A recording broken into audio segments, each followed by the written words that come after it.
В эфире программа «Актуальное интервью». В студии работает Кристина Якупова.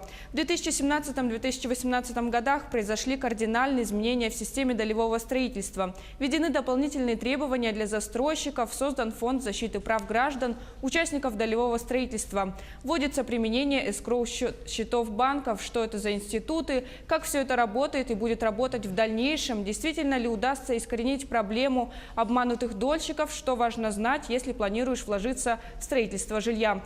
Об этом мы поговорим с гостем студии, старшим помощником прокурора республики по правовому обеспечению, советником юстиции Ириной Машковой. Ирина Геннадьевна, здравствуйте. Здравствуйте. Какова на сегодня ситуация с проблемными объектами долевого строительства в республике?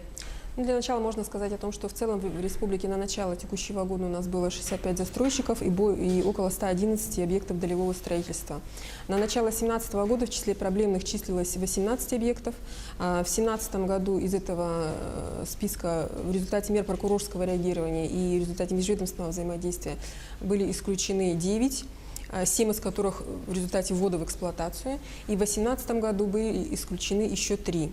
Это объекты таких застройщиков, как Северная строительная компания, Теплосервис, ЖСПК «Стерх», Север теплостройсервис и другие. Таким образом, на сегодняшний день остается 6 проблемных объектов. Кроме того, это те объекты, которые строились в рамках федерального закона об участии в долевом строительстве. Но есть еще целая категория объектов 6 застройщиков, таких как ЖНК «Новый дом», ЖСПК «Строим вместе», ЖСПК «Стерх» и так далее, да, которые осуществляли строительство вне закона о долевом участии. А можем ли мы говорить о том, что ситуация улучшается? Безусловно, я сказала, что общее количество объектов с 18 сократилось на сегодняшний день до 6. И с учетом изменений в законодательстве мы надеемся, что впоследствии их не будет вовсе. А по каким причинам новостройки становятся проблемными? Ну, во всех случаях ситуации разные, но если говорить обобщенно, то, прежде всего, это так называемые серые схемы, как, например, в случае с ООО «Теплосервис», когда строительство осуществляется в обход федерального законодательства, в обход тех требований, которые предусмотрены федеральным законом 214 о долевом строительстве. Да? Вторая основная причина – это банкротство застройщиков. Банкротство происходит по причине, допустим, непродуманного бизнес-плана или неэффективного управления со стороны руководства организации, а также, к сожалению, в результате умышленных действий, совершения преступлений со стороны руководящего состава организации застройщиков. И третьей причиной является невозможность ввода в эксплуатацию, которая возникает по причине существенных, серьезных нарушений градостроительного, земельного законодательства в процессе строительства. Например, хотела бы привести вот такие объекты застройщиков агентства недвижимости «Доступное жилье» или товары СХ «Якут Меспрома», которое, строительство объекта вышло за пределы земельного участка, предоставленного этим застройщикам, в связи с чем очень серьезные проблемы, препятствующие вводу в эксплуатацию этих домов. А что важно знать гражданам, планирующим вложения в строительство жилья? Ну, прежде всего, конечно, как я уже сказала, очень важно не участвовать в серых схемах.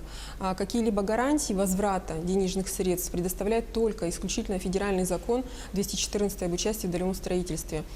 Заключение каких-либо иных договоров, инвестиционных, предварительных и так далее, да, не гарантирует возврат средств и предоставление жилья. Законом федеральным 214 предусмотрено только 2 легальных способа привлечение застройщиками денежных средств дольщиков – это договор долевого участия в строительстве и на сегодняшний день жилищно-накопительные кооперативы. Но жилищно-накопительные кооперативы, они действуют только в 2 случаях: для достройки объекта того застройщика, который обанкротился, и по закону о развитии жилищного строительства. Иных случаев не дано. Кроме того, есть федеральный закон о жилищно-накопительных кооперативах. Но, гражданам следует знать, что участие в такой форме в строительстве жилья, оно очень для них рискованно, поскольку, по сути, жилищно-накопительные кооперативы – это схема финансовой пирамиды, где, новые участники, они фактически оплачивают жилье для тех участников, которые пришли в этот накопительный кооператив ранее. Да? И, значит, важно еще гражданам знать, что возможно приобретение прав по договору долевого участия в результате уступки прав требования. Но здесь очень важно знать, что такую уступку можно приобрести только от физического лица, ни в коем случае не от организации, поскольку вот как раз произошедшие изменения, 218 закон, впоследствии не гарантирует возврата средств за счет фонда компенсации для тех граждан, которые в результате уступки прав приобрели у организации. И, ну вот пока все. А как можно вот распознать такие вот серые схемы у кого? Серые схемы, я как уже сказала, да, нужно заключать только договор долевого участия в строительстве. Все иные договоры, инвестиционные, значит, предварительные и так далее, они это вот как раз серые схемы. А можете сказать, что такое эскроу и как они работают? Вообще эскроу – это обычный банковский счет, но в данном случае его применение предусмотрено и законодательством о долевом участии в строительстве. Суть его заключается, этого механизма, в том, что средства гражданина зачисляются, передаются теперь не застройщику, а зачисляются на, значит, специальный счет в банке и хранятся там до того момента, пока, значит, дом не будет достроен и не введен в эксплуатацию. Значит, в полном объеме застройщики переходят на эту схему уже с 1 июля текущего года. Значит, привлечение средств граждан будет возможно только с применением эскроу-счетов. То есть это более безопасная схема? Безусловно, да, это сделано именно в целях защиты прав дольщиков. А если обанкротится банк? Если банк обанкротится, то следует знать, что вот эти вклады, которые будут находиться на эскроу-счетах, они застрахованы в агентстве страхования вкладов, но есть предельная сумма выплаты до 10 миллионов рублей. Так, действительно ли произошедшее в законодательстве изменения позволят искоренить проблему обманутых? Ну, теоретически да, а как будет на практике, к сожалению, покажет жизнь. Вообще успех во многом зависит от правильного выбора застройщика. А как выбирать?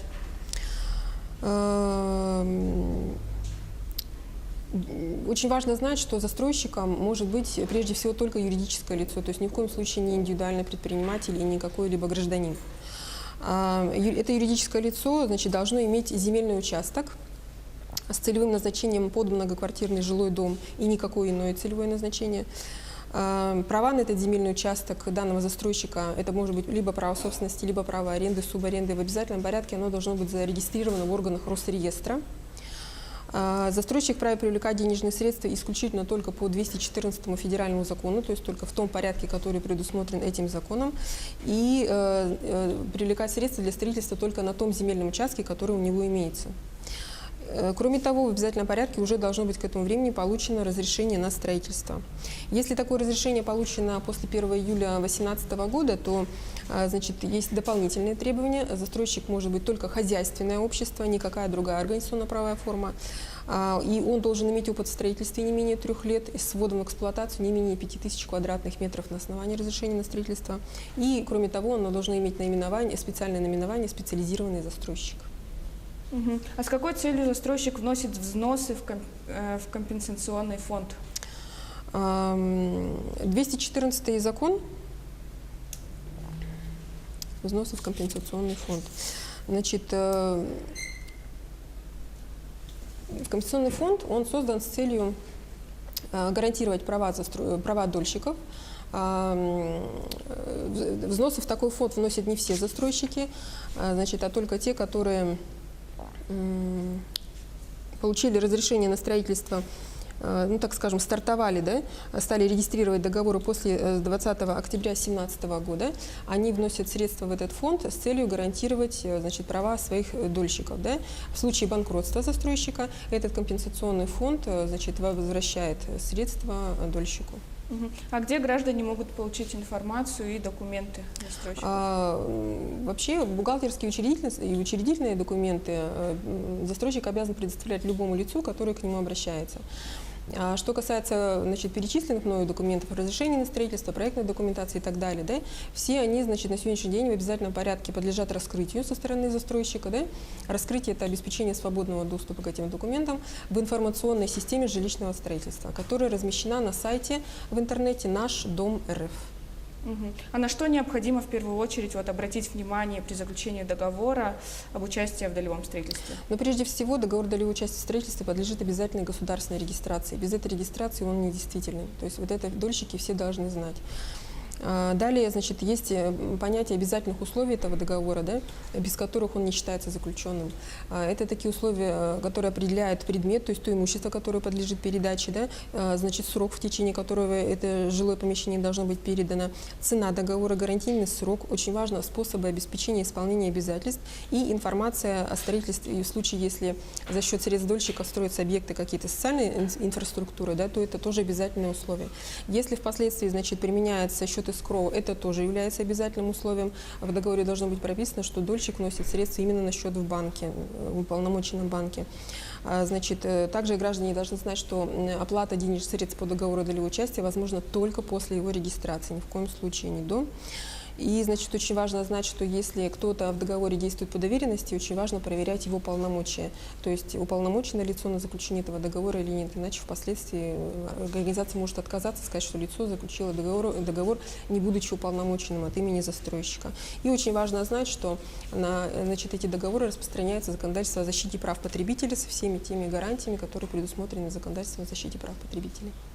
А какие способы обеспечения исполнения обязательств должны быть предусмотрены договором? В силу закона, значит, с момента заключения договора долевого участия в строительстве у дольщика считаются находящимися в залоге строящийся объект и земельный участок, который, значит, на праве собственности находится у застройщика, либо права аренды на этот земельный участок. Ранее, кроме того, значит, законодательство предусмотрено право застройщика страховать свою ответственность по этим договорам, да? И, кроме того, несмотря на исключение из законодательства таких способов, как поручительство банка и страхование, те договоры, которые заключались ранее, и в которых это предусмотрены такие способы, они все сохраняют свою силу. И здесь бы вот хотелось предостеречь граждан, значит, если они встречают, им предлагается для подписания договор, в котором содержится в качестве поручителя Globex Bank или такая страховая организация, как СК Respect Police, да? Вот хотелось бы предостеречь от заключения таких договоров, потому что по этим, значит, организациям сейчас идут судебные процессы, и они отказываются, к сожалению, от исполнения своих обязательств. Но хотелось бы сказать, что нами подготовлены, значит, прокуратурой республики подготовлены для граждан памятка, для потенциальных, значит, участников долевого строительства, как не стать объектом, как не стать обманутым дольщиком, да? И для лиц пострадавших подготовлены буклеты, значит, о порядке защиты своих прав, как лиц, заключивших договоры долевого участия в строительстве, так и лиц, заключивших иные договоры. Ирина Геннадьевна, спасибо за интересную беседу. А я напомню, у нас в гостях была старший помощник прокурора республики по правовому обеспечению советник юстиции Ирина Машкова. И говорили мы о кардинальных изменениях в системе долевого строительства и о том, как не стать обманутым дольщиком.